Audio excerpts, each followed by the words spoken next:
Em 30 de junho de 1971, a nave espacial Soyuz 11 reentrou na atmosfera da Terra depois de passar quase um mês inteiro no espaço.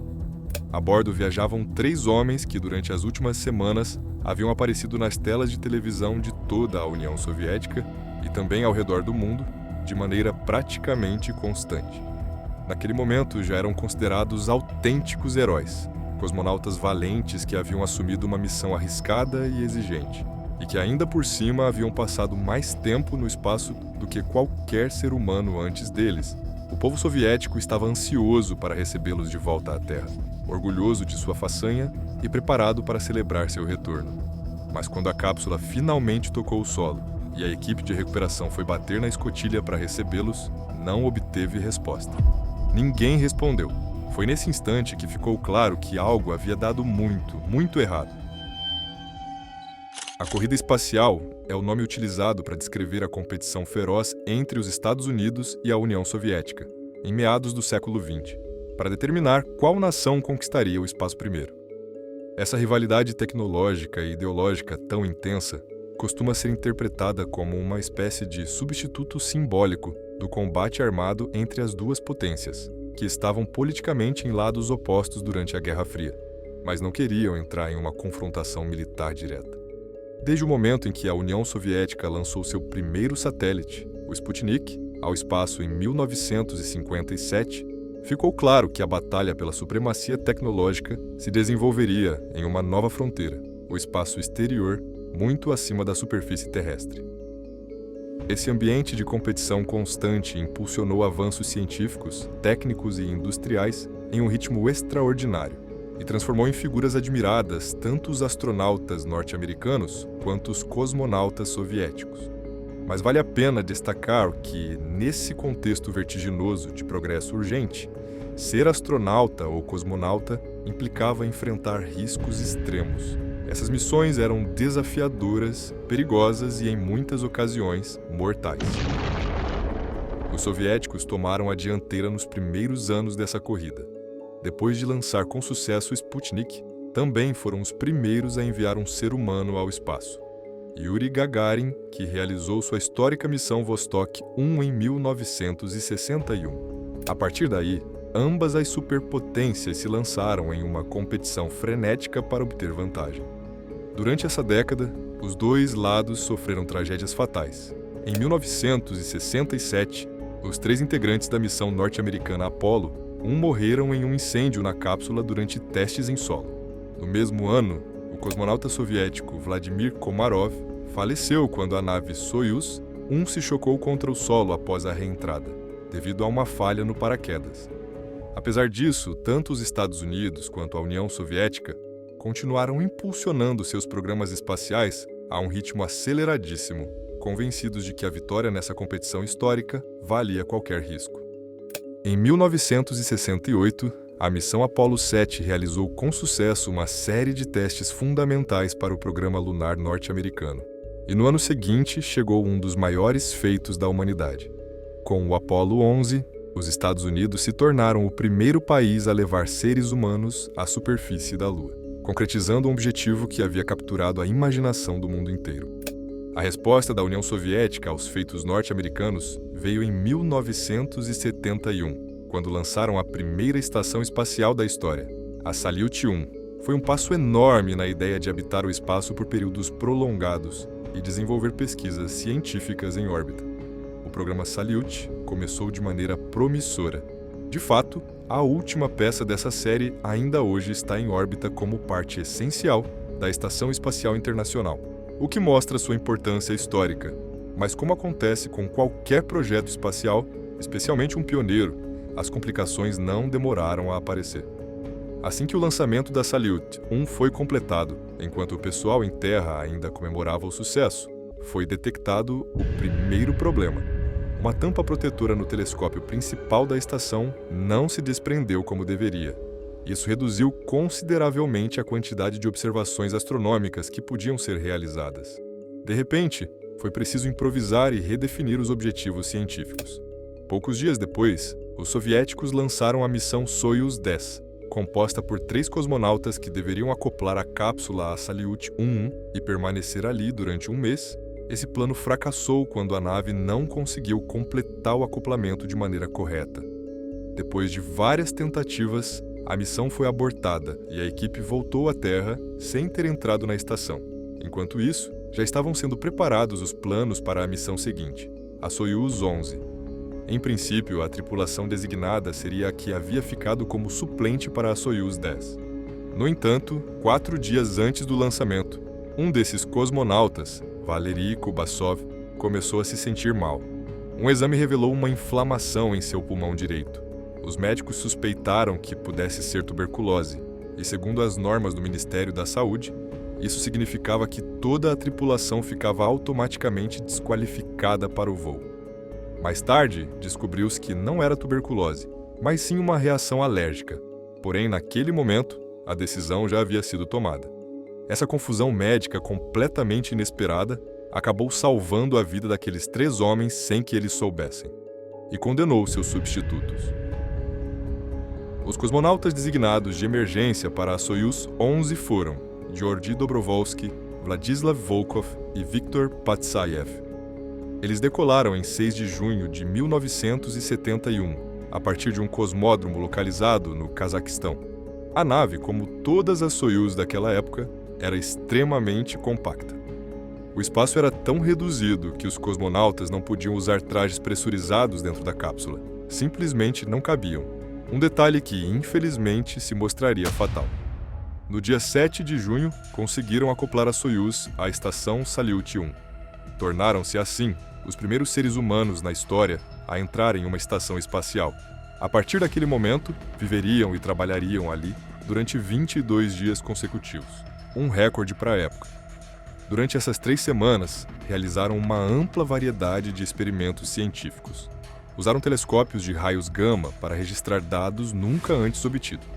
De fato, Patsayev se tornou a primeira pessoa na história a operar um telescópio desse tipo a partir do espaço.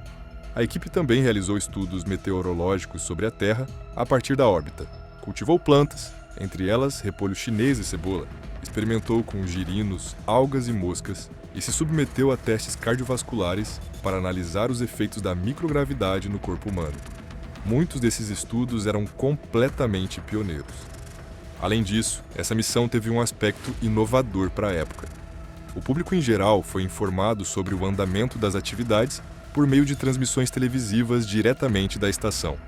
Pela primeira vez, as pessoas podiam acompanhar o dia a dia de uma tripulação vivendo no espaço em tempo real, algo que gerou fascinação e orgulho em toda a União Soviética. Mas por trás do entusiasmo público, nem tudo era perfeito. O trabalho era exaustivo, com turnos rotativos para garantir que sempre houvesse alguém acordado. Os homens haviam recebido a notícia de que seriam os tripulantes principais apenas alguns dias antes da decolagem, então praticamente não tiveram tempo de processar a informação nem de se preparar mentalmente. Apenas um deles, Volkov, tinha experiência prévia no espaço. Agora, estavam lá em cima, fazendo história, mas também suportando uma pressão enorme. Os médicos em terra começaram a se preocupar com o bem-estar psicológico da tripulação. Os sinais de fadiga eram evidentes, e a convivência naquele ambiente confinado nem sempre era fácil. Em 16 de junho, ocorreu o primeiro grande susto. Os cosmonautas detectaram um cheiro de queimado, localizaram a origem, um incêndio elétrico na estação. Com a assistência remota do controle em terra, incluindo as orientações de Alexei Yeliseyev, cosmonauta veterano e comunicador da missão, conseguiram apagá-lo. Depois, passaram a noite dentro da cápsula Soyuz, enquanto o ar da estação era purificado. A situação foi controlada, mas o episódio deixou a tripulação com os nervos à flor da pele. Eles pediram para retornar antes do previsto. A resposta oficial foi que era seguro continuar. Ainda assim, as transmissões públicas mostravam apenas uma versão amigável e tranquila da missão, nada que pudesse gerar preocupação. No dia 19 de junho, Patsayev chegou a celebrar seu aniversário em órbita, o primeiro ser humano a fazê-lo na história. À medida que os dias avançavam, os cosmonautas começaram a preparar o retorno para casa. No dia 29 de junho, já haviam guardado todas as amostras científicas, os rolos de filme e o equipamento que precisavam trazer de volta. A Soyuz se desacoplou com sucesso da Salyut 1 e começou a orbitar a Terra de forma independente. Eles completaram 3 voltas ao planeta antes de iniciar a descida. Conforme o planejado, a nave se separou em seus 3 módulos: o compartimento de trabalho, o módulo de serviço e a cápsula de descida, que era onde a tripulação viajava. Até aquele momento, tudo transcorria dentro do esperado. Pouco depois, a comunicação com a nave foi perdida. Isso gerou preocupação, mas não alarme total. A fase de reentrada tinha partes automáticas e, às vezes, o sinal era perdido temporariamente. Além disso, a separação dos módulos já havia sido realizada corretamente, uma das etapas mais críticas da missão. Quando a cápsula começou a se aproximar do solo, o paraquedas se abriu sem problemas. Do lado de fora, tudo indicava um retorno bem-sucedido. A cápsula pousou suavemente no Cazaquistão. A equipe de resgate chegou em apenas 10 minutos. A nave parecia impecável, sem danos visíveis, sem sinais de um pouso forçado. Bateram na escotilha. Silêncio. Bateram novamente. Nada. Quando finalmente abriram a cápsula, encontraram os 3 cosmonautas sentados em seus assentos, sem vida. As tentativas de reanimação foram imediatas, desesperadas, mas não houve o que fazer. Os relatórios enviados ao centro de controle utilizavam o sistema numérico habitual. De 1 a 5, onde 5 representavam o melhor estado possível naquele dia, foram transmitidos 3 números. 1, 1, 1. Os 3 haviam morrido. Durante quase 2 anos, a causa oficial da morte não foi anunciada publicamente. A missão havia capturado a imaginação do povo soviético. Era propaganda perfeita. Inspiração, orgulho nacional. O governo preferia destacar as conquistas científicas e a façanha histórica de ter ocupado a primeira estação espacial, em vez de admitir que uma tragédia terrível havia ocorrido no retorno.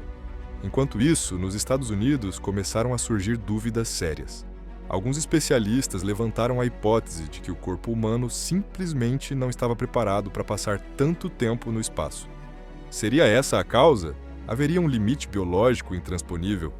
Com o tempo, e após uma investigação minuciosa, a verdade veio à tona.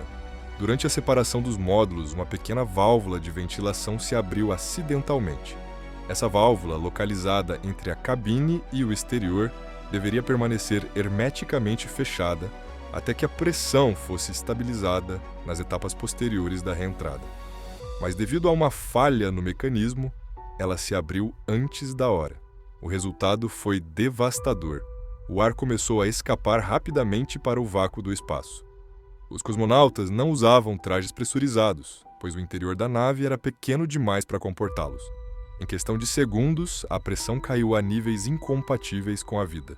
Eles morreram por asfixia e descompressão. O corpo de Viktor Patsayev foi encontrado muito perto da válvula. Tudo indica que ele tentou fechá-la manualmente, mas o tempo não foi suficiente. A pressão caiu rápido demais, alguns segundos a mais talvez, e ele teria conseguido. Um detalhe especialmente doloroso: Alexei Leonov, o comandante originalmente designado para a missão, havia recomendado fechar manualmente essas válvulas antes da reentrada, porque desconfiava do sistema automático. A tripulação substituta não o fez. Mais tarde, Leonov testou em terra quanto tempo levava para realizar o fechamento manual. Quase 1 minuto, eles só tiveram segundos.